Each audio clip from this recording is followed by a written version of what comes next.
Ori, o grande vitorioso. Hoje falaremos sobre Ori, uma palavra iorubá que agrega um amplo conceito. Ori pode ser apenas cabeça, quando o tema é a anatomia humana. Porém, quando abrangemos o tema, Ori pode ser o telhado de uma casa, a copa de uma árvore, o chefe de uma sociedade, o cabeçalho de um livro, entre outros exemplos.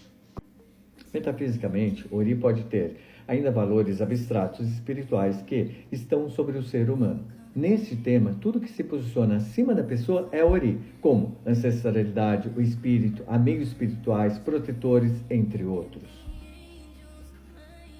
Importante para nós, seres humanos, cultivarmos o bom comportamento para que possamos ter um bom Ori.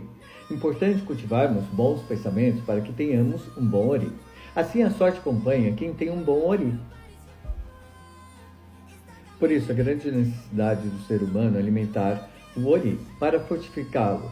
Se você gostou desse conteúdo, convido a curtir e compartilhar para ajudar o nosso canal. Até a próxima, pessoal!